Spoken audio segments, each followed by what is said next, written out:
Hola, buenas noches. Gracias por la invitación. Y bueno, para mí siempre es un placer poder brindarles el apoyo a los estudiantes. De verdad que me encanta que siempre estén muy actualizados y muy activos con todo lo que corresponde a la parte académica.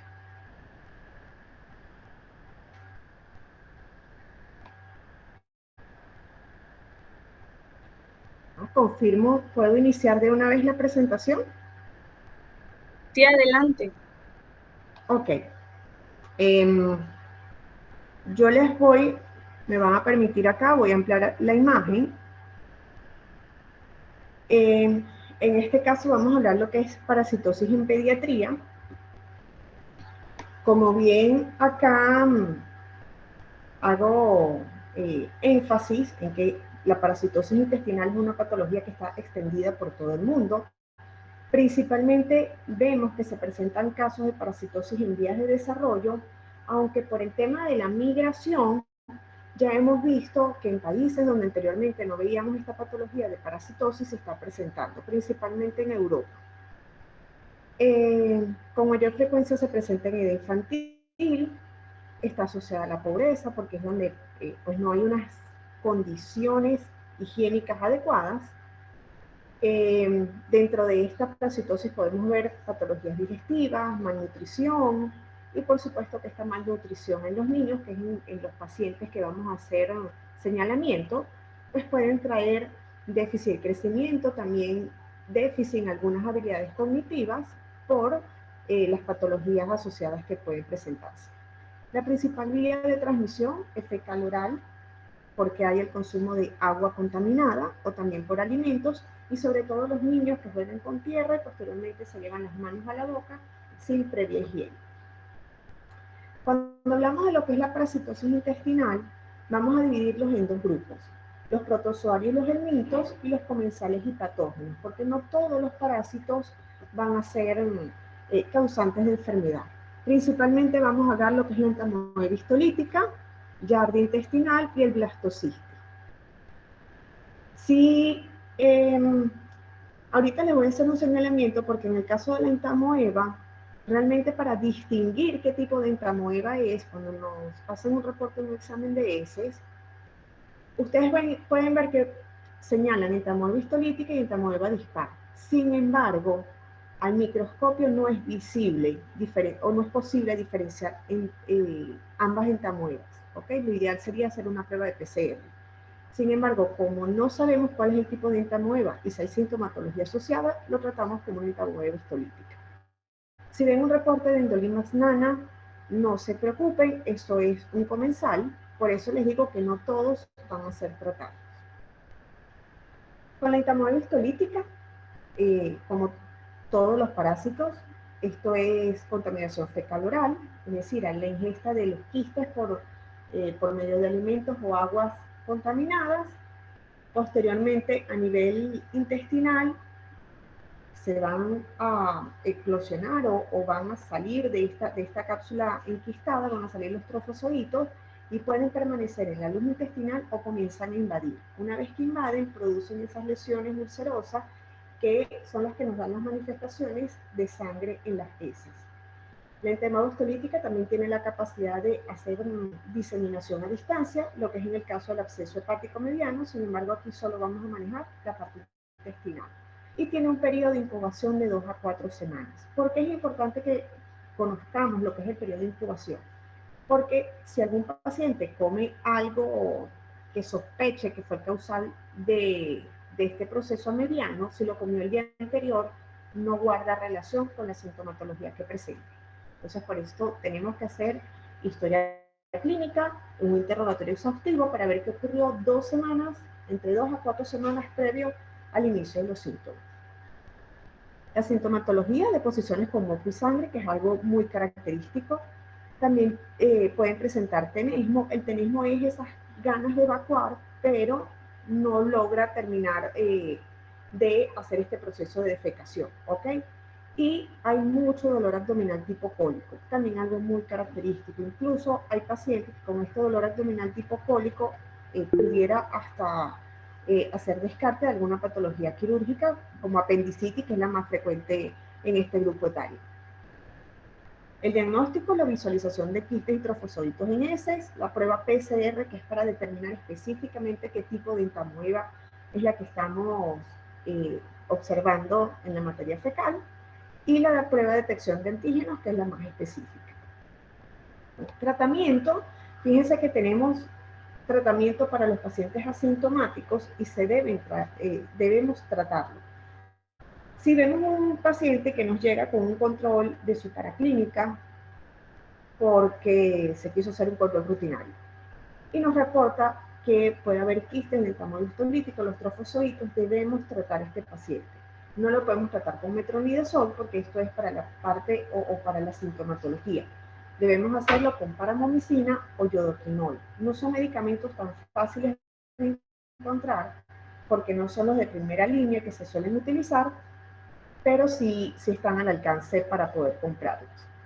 La colitis ameriana, fíjense que está entre paréntesis corticoides contraindicados. ¿Y por qué hace este señalamiento? Porque hay patologías inflamatorias a nivel intestinal que cursan con evacuaciones con sangre.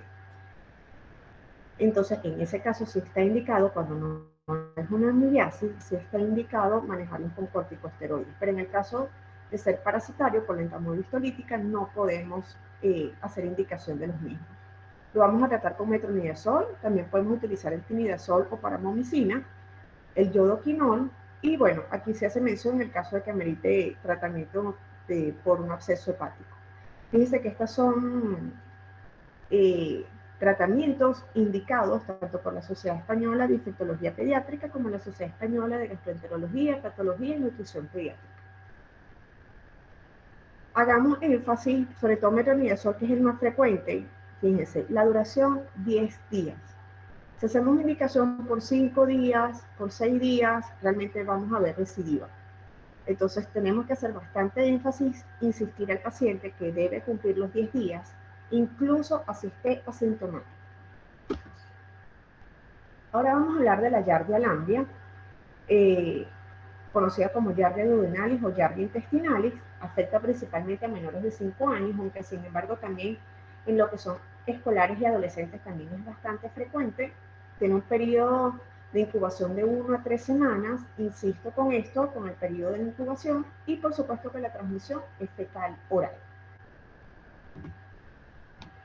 La sintomatología, podemos ver dos tipos de sintomatología, la aguda y la crónica. Y este tipo de sintomatología, sobre todo la crónica, la podemos ver porque no es tan fácil hacer el diagnóstico de este patógeno. No es tan fácil visible en un examen de heces.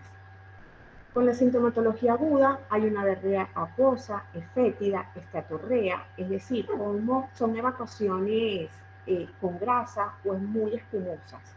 Distensión abdominal, está acompañado de dolor y pérdida de peso.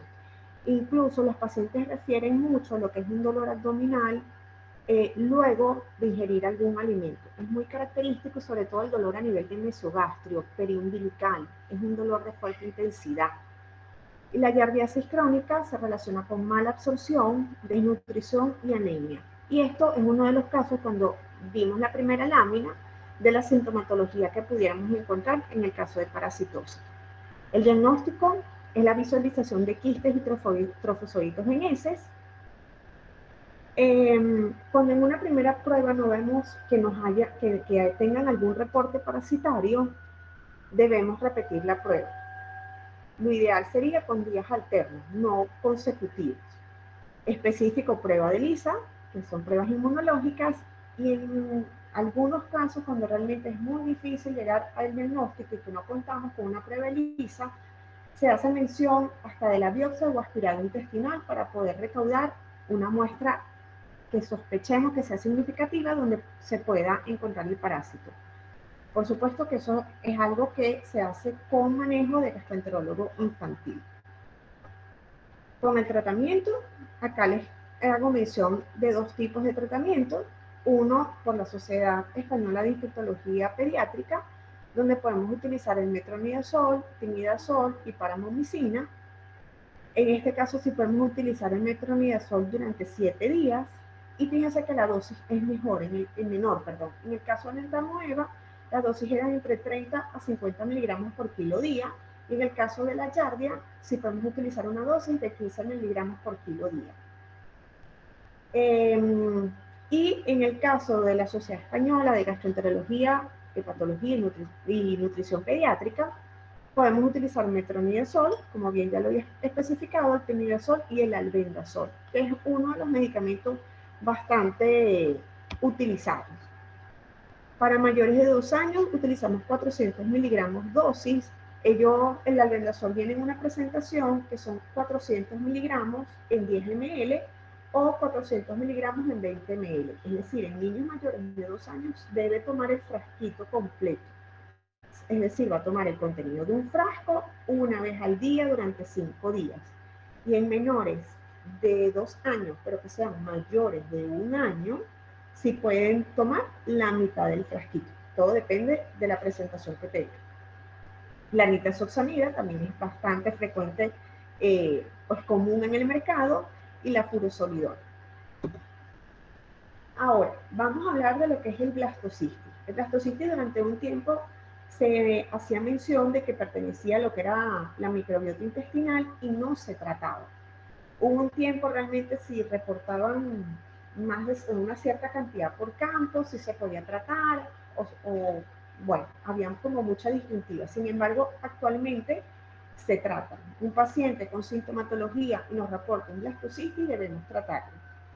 El mecanismo de infección es fecal oral y está muy relacionado con el contacto con mascotas, principalmente las domésticas como perros y gatos. En este caso, la sintomatología de igual manera hay diarrea, dolor abdominal, hay náuseas, flatulencias. El paciente refiere que hay muchos gases, ¿ok? Hay muchos flatos, bastante fétidos. Por supuesto, los niños no tienen esa capacidad o ese control del esfínter anal para controlar la expulsión de flatos, y la mamá te lo refiere, te dice, doctor, o sea, son muy fétidos, no es lo usual en el niño. Algunos se relacionan con fiebre, y fíjense que es uno de los parásitos causantes de urticaria crónica. La urticaria crónica son esas lesiones abonosas en la piel, lo que comúnmente uno oye hablar como que está intoxicado, y son lesiones que perduran por más de 6 semanas. Por eso, si ustedes a lo mejor oyen el manejo de un dermatólogo de la urticaria, indica desparasitante. También hay artritis infecciosa, que no es algo común, pero está, y el prurito palmoplantar. Y eso es uno de los síntomas o los signos que con mucha frecuencia te dicen los padres. El diagnóstico, observación de los elementos parasitarios en las heces y PCR para determinar las variantes genéticas. Con el tratamiento, de igual manera, acá tenemos el metronidazol, si es más con las dosis habituales que utilizamos. La nitazoxanida también está indicada. Se utiliza de igual manera 100 miligramos, 200 miligramos y 500 miligramos, de igual manera que con la Yardia. Está el timidazol, paramomicina y el trimetoprim sulfametoxazol. Aquí hago yo un paréntesis con respecto a la utilización del trimetoprim sulfametoxazol. A mí particularmente he visto mejor respuesta al trimetoprim que con el resto de los desparasitantes que encontramos en el mercado, que es el metronidazol y la nitazoxanida. No tengo realmente ningún conflicto de interés con ningún laboratorio, pero la respuesta que he tenido con la evolución de los pacientes ha sido favorable, es con el trimetoprim. Para ustedes les hago mención que es el Bactron desde el punto de vista comercial. Quiero señalarles algo con respecto a lo que son los probióticos, porque sé que estamos en un auge de hablar de probióticos, de la microbiota, de qué tan beneficiosa sea, y resulta que sí es beneficiosa utilizar probióticos en el caso de las parasitosis. Sobre todo en el caso del blastocitis podemos asociar probióticos como Lactobacillus o el Saccharomyces boulardii, y vemos que disminuye la carga parasitaria y los síntomas desaparecen en menor tiempo que cuando utilizamos solamente el desparasitante. Y en el caso de la Yardia podemos asociar el Lacticase Bacillus rhamnosus o el Lactobacillus acidophilus, y también se ve una buena respuesta clínica.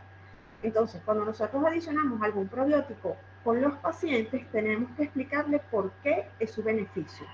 Porque ahora vemos con mucha frecuencia que para todo usan probióticos, pero no saben para qué son los probióticos, ni realmente, o sea, cuál es el beneficio, porque no todos son tan accesibles, ¿ok? No todos son tan económicos, entonces para hacer un gasto extra tenemos que explicarle al paciente. Y ahora vamos a hablar, en el caso de los helmintos intestinales, lo que es el Enterobius vermicularis, que es el comúnmente conocemos como xiuro, que este Enterobius vermicularis, aquí nosotros estamos viendo las imágenes, la mamá les dice, o sea, el niño presenta prurito anal, es decir, hay mucho prurito en la zona del ano, periné, y en el caso de la niña, en vagina, es un prurito excesivo, sobre todo es nocturno, y cuando la mamá hace la exploración de esta área, observa estas larvitas. Ella dice, doctora, son como unos hilitos y yo los veo en las niñas, con mucha frecuencia los van a ver en introito vaginal, y en el niño sí en el área perianal. Fíjense, ellas salen del ano y van a depositar los huevos en el área perianal, pueden quedar en la ropa. Por eso es que si hay sintomatología con el Enterobius vermicularis o el oxiuro, deben tratar al grupo familiar. ¿Qué pasa? El niño hace el rascado y van a quedar los huevitos en sus manos.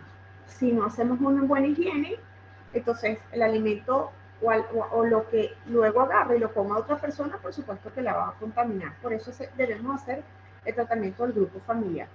La sintomatología, prurito, sensación de cuerpo extraño en el área anal o genital, puede haber vulvovaginitis, incluso hay niñas que pueden presentar alguna secreción vaginal, blanquecina generalmente, y vamos a ver un área bastante eritematosa con signos de rascado. En algunas ocasiones se puede sobreinfectar, hay dolor abdominal recurrente, y quiero que hacerles un paréntesis con el tema del bruxismo. No todo bruxismo es parasitosis.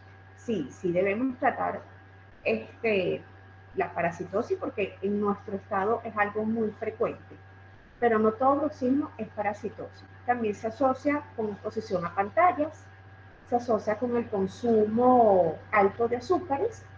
Entonces también tenemos que indagar, y por supuesto manifestaciones emocionales, separación de los padres, problemas en el colegio, para que también eso lo tomen en cuenta. El diagnóstico, la observación directa del oxiuro en esta área es algo, realmente las mamás te lo relatan, y el test de Graham. ¿Cómo se hace el test de Graham? Este es un test que toman cinta adhesiva, la colocan, la pegan sobre el área perianal y el ano, y despegan, y la ven directamente al microscopio. En algunas ocasiones pueden ver las larvas. El tratamiento en este caso va a ser el albendazol. Podemos darlo como dosis única. De igual manera, el mebendazol y el pamoato de Pirantel es una de las principales opciones. A pesar que los protocolos nos hacen mención de dosis única, fíjense de que hacen la recomendación de repetir el tratamiento a las 2 semanas. Yo suelo utilizar el mebendazol completo. Completo quiere decir que doy 100 miligramos cada 12 horas durante 3 días. He visto mejor respuesta.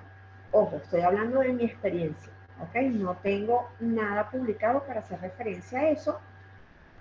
Cuando uno ya hace lo que es el manejo clínico, vamos tomando qué es lo que nos ha funcionado y lo que no. Y ya para concluir, las parasitosis sí son un reto para la salud pública. No es tan fácil el manejo de una parasitosis, que aunque veamos de que es muy frecuente, pues tenemos que controlar todo lo que son las medidas higiénicas, cómo están los baños en los hogares. Todavía hay sitios donde existe la letrina, baños comunes y viven 10, 12 personas, entonces es algo muy difícil controlarlo. Los niños en edad preescolar y escolar son los más vulnerables, no tienen una buena higiene, y bien lo dice, las medidas preventivas, lavado de manos, lavar frutas, verduras y hortalizas que vayan a consumir, se debe hervir el agua. Algunos recomiendan utilizar cloro para hacer un agua clorada, pero de igual manera no todos los parásitos son eliminados con la cloración.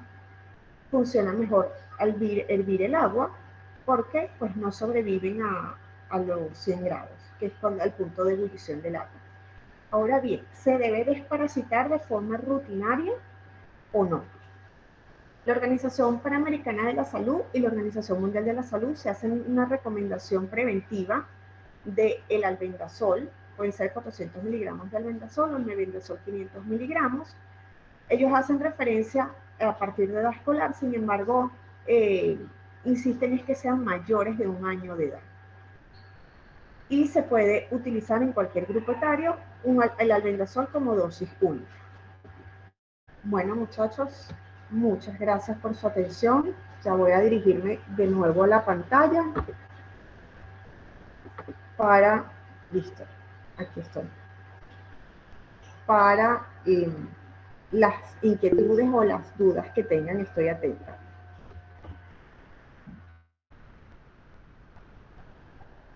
Doctora, muchas gracias por su presentación, por contribuir con el congreso, con este taller, con ACUEM. En este momento, Mayrianis tiene levantada la mano. Puedes decir tu pregunta.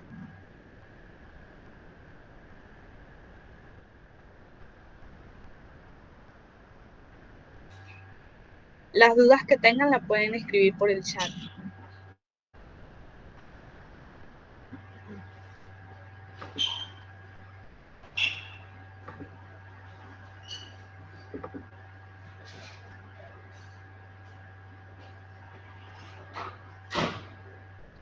Después de la ronda de preguntas, se va a enviar por el chat de esta reunión un formulario para la verificación de la asistencia.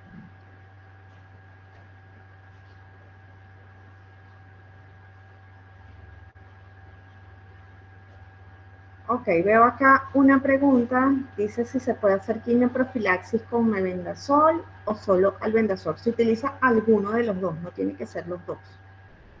Con cualquiera de los dos se puede realizar la desparasitación de forma preventiva. Ok, ¿alguna restricción de alimentos al momento de desparasitar? No, no se hace ninguna restricción de alimentos. Incluso en un paciente que presente un síndrome diarreico, así sea disentérico, como en el caso de la amibiasis, no tenemos que hacer restricción de alimentos, porque realmente su sintomatología no está dada por una intolerancia alimentaria, sino por una infestación por parásitos. Así que no debe haber restricción de alimentos, incluso si el niño es alimentado solamente con teteros o leche materna, se mantiene. Con la leche materna no hacen restricción, pero sí los que reciben fórmula, la familia les suele retirar la fórmula de su alimentación y eso no está indicado.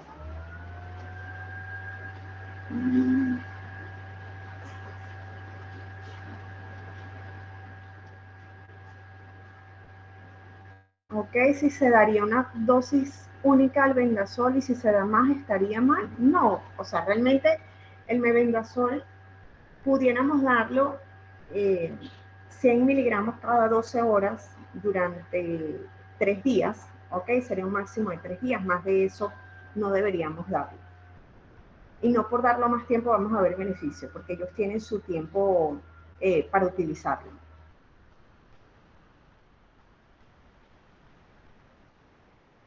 Ajá.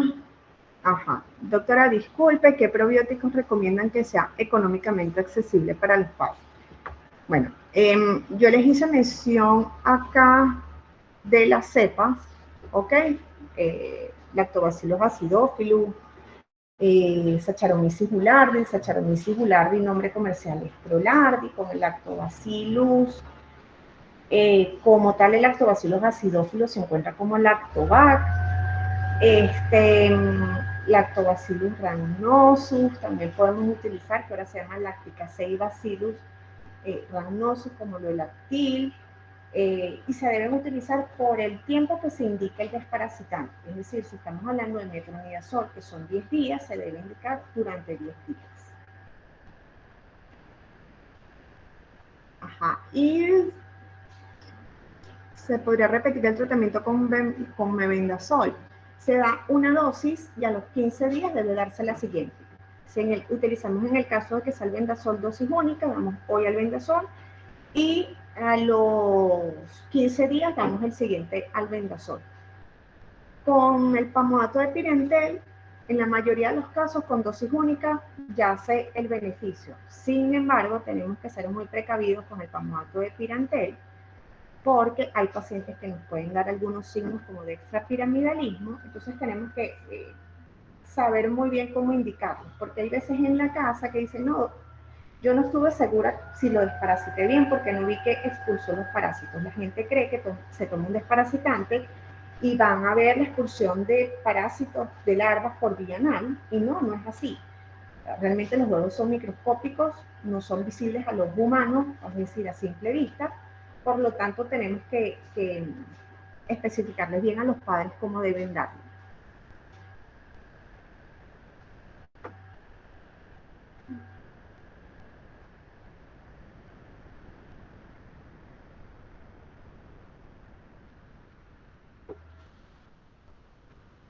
Ok, ¿cuál sería el momento ideal del día para dar dosis única al medicamento?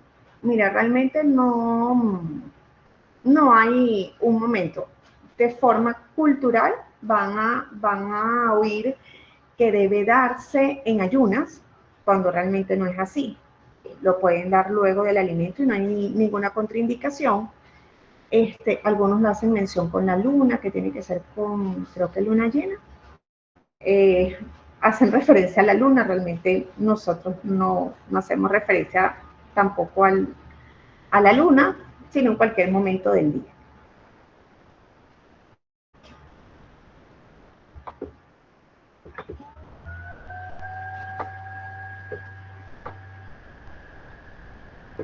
Ajá, se debe indicar el tratamiento a todo el grupo familiar. Ok. ¿A quién debiéramos tratar en el grupo familiar? En el caso del Enterobius vermicularis, que es el oxiuro, como él sale por la noche, a veces esos huevitos pueden quedar en la cama. Si duerme papá, mamá, el niño, esos huevitos van a quedar en la cama. Y por supuesto va a haber la infestación. Hablo de infestación porque cuando es por parásitos no es infección, sino infestación. Entonces realmente ahí sí vamos a tener que desparasitar al grupo familiar. De lo contrario, si no hay otra sintomatología con los demás patógenos, no tratamos, a no ser que el grupo familiar, por ejemplo, me trae todos un examen de heces y los demás tienen una entamoeba histolítica, pero no hay sintomatología, eso sí los tratamos porque fíjense que se hizo señalamiento de que pacientes asintomáticos que nos reporten la entamoeba debemos tratarlo.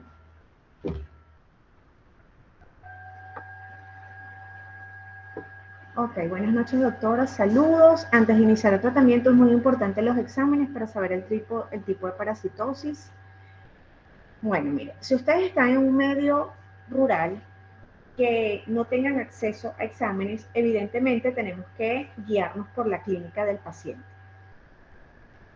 A mí a veces me pasa, son pacientes de la zona baja, no tienen acceso directo a un laboratorio, son de domicilio muy lejano, según la sintomatología, pues hago indicación de tratamiento.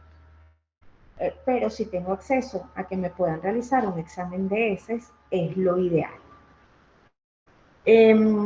Algo que me pasó por señalarles ahorita que dicen exámenes, si ustedes tienen un examen de heces y me reporta eosinofilia, una eosinofilia mayor a 5%, tenemos que sospechar pacientes que son alérgicos o pacientes con parasitosis. En el caso de parasitosis, principalmente son por los vermis, ¿ok? Puede ser por oxiuro, que es uno de los más frecuentes.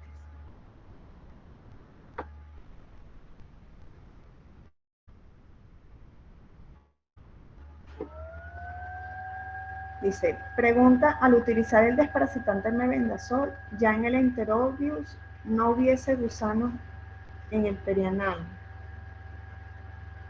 Y si quisieras que me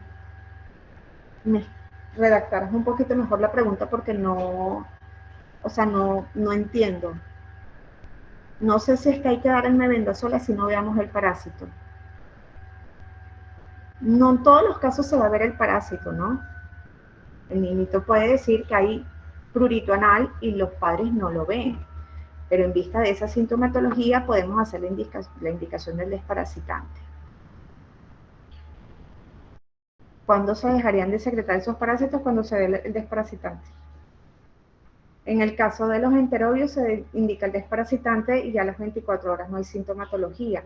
En el caso de los protozoarios, es decir, el blastocystis, la entamoeba histolítica, que es la amiba, sí, generalmente son 72 horas, es decir, 3 días, 5 días aproximadamente.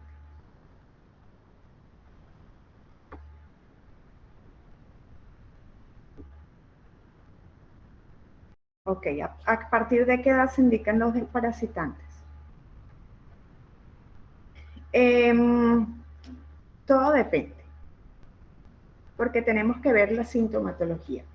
El albendazol no está indicado en menores de 1 año. Utilizaríamos, en el caso de que tuviese los enterobium vermicularis, que es el oxuro, deberíamos utilizar el pamoato de pirantel. Aunque el mebendazol pudiéramos también utilizarlo, pero el albendazol sí se hace sugerencia que sean mayores de 1 año. En el caso de los demás parásitos, metronidazol lo podemos utilizar. Para el blastocystis podemos utilizar el trimetilsulfametoxazol también en menores de 1 año. La nitazoxanida sí se recomienda es en mayores de 1 año. Si ustedes ven ahí la tablita donde se hace mención de las dosis del desparasitante, se hace referencia a mayores de 1 año. Ok, la dosis del Lactoban y el Liolactil. Ok, hago mención del Lactoban porque es de los que tenemos en el mercado. A mí particularmente no soy mucho de usar Lactoban. Me gusta más utilizar los preparados en sobre, veo mejor respuesta clínica. El Liolactil viene en sobre, se abre el sobre, se diluye en pequeña cantidad de agua hervida, puede ser media onza de agua, 1 onza, 1 onza son 30 ml de agua, media onza son 15 ml de agua y se va a tomar una sola vez al día. No hay predilección de que sea en ayunas, sino darlo una vez al día durante el tiempo que está recibiendo el desparasitante. En el caso del Saccharomyces boulardii, que nosotros nos encontramos como el Prolardi, se da de igual manera que el Liolactil porque viene en sobre. Van a haber otros tipos de probióticos como la enterogermina, ¿ok? Ese es el Bacillus clausi. Realmente no hay evidencia de que se tenga buena respuesta al Bacillus clausi, son esporas. No, no hay no hay estudios que me confirmen de que sea efectivo. Siempre, muchachos, que ustedes vayan a indicar algo, tenemos que ver realmente la efectividad que tenga. No por moda o no porque bueno, la visita médica te puede ofrecer 1000 y una cosas, a lo mejor vendiendo un producto, ofreciendo un producto, pero siempre tenemos que mantenernos en lo que realmente sea efectivo para el paciente.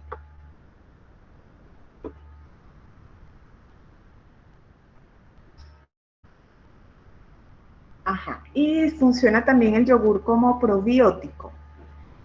Ok, realmente el tema de los yogures, si son pasteurizados ya no hay cepas de microbiota, ya no hay bacterias en ese yogur, ¿ok? Tiene que ser yogur natural casero, el que está fermentado, porque si utilizamos los pasteurizados, cuando hacemos indicación de pasteurizado, quiere decir que me eliminó todas las bacterias.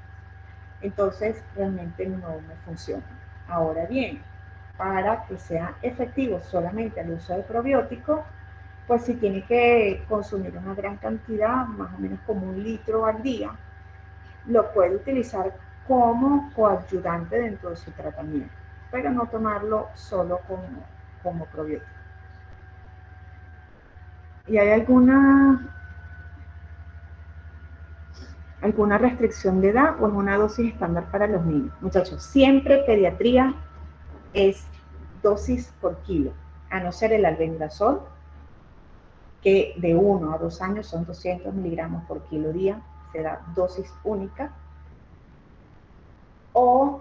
y en mayores de 2 años son 400 miligramos, pero el resto de los medicamentos lo vamos a ver por miligramos por kilo.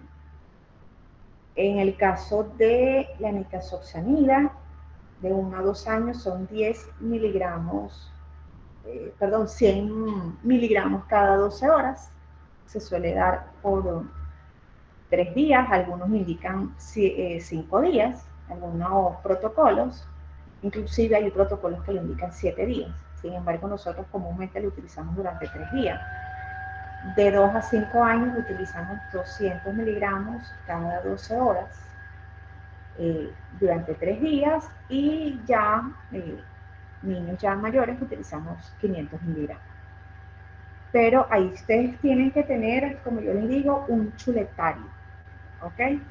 Ustedes tienen que tener una libretita donde tengan las dosis de los medicamentos, porque en pediatría todo se maneja por dosis.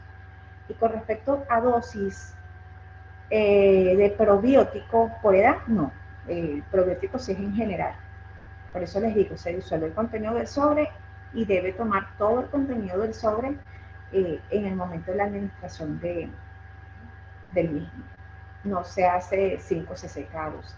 El Lactobac sí viene dosificado, si no me equivoco son 20 gotas, ¿okay? Lo que deben tomar al día. Como les digo, no es un medicamento que yo suelo indicar, no he tenido buena respuesta en mis pacientes con el medicamento. Vuelvo y repito, no tengo nada a favor ni en contra de la industria, pero doy mi experiencia con mis pacientes.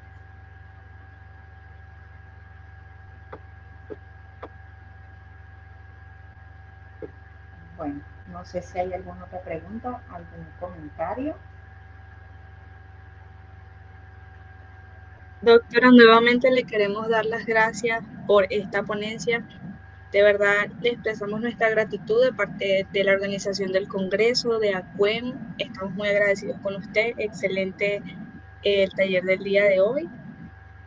Y bueno, a los participantes les quiero decir que por el chat se va a estar enviando el formulario que deben llenar para la asistencia.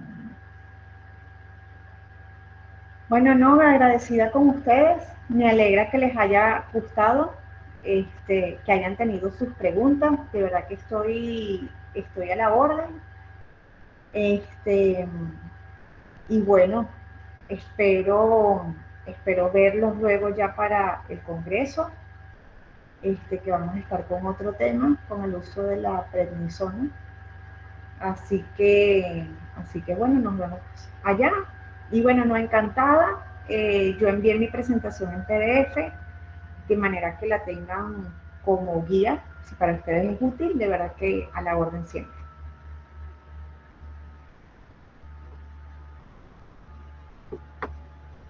Gracias.